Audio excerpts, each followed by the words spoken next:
Well, I mean, the first thing is that you're not hooked up to the mains in any way. So I have I use a solar panel. So that means that I'm dependent on the weather to provide me with power. But also I'm very conscious of how I distribute the power that I do have. So I run on 12 volt mainly. So I don't have a TV.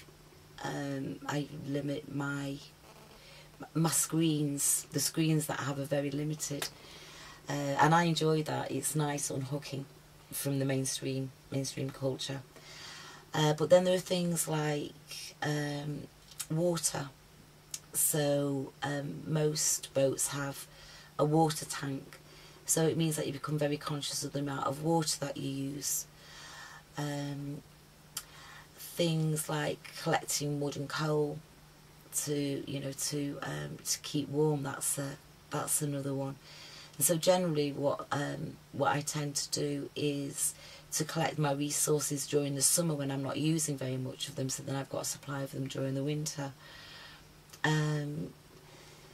I have a pump out toilet, so that means that although the toilet looks like quite conventional, it goes into a storage holding tank which then has to be pumped out. That's about once every 6 weeks. So it means travelling from wherever I am into a pump out station to go and get those done. So then it's I call it my empty and fill time. So I'll go and empty the loo and I'll go and fill up the water tank, because those two kind of change balances. And then you've got a smaller space as well, so your space becomes much more precious.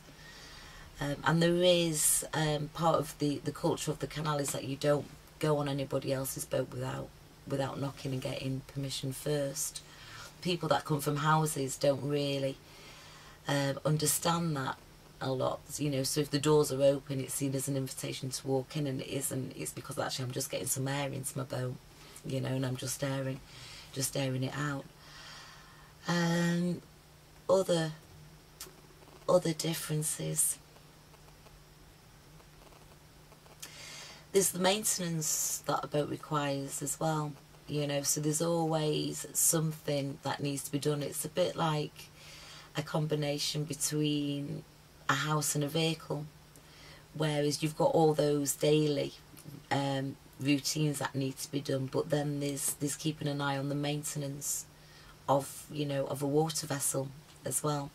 So so those needs to be checked and maintained.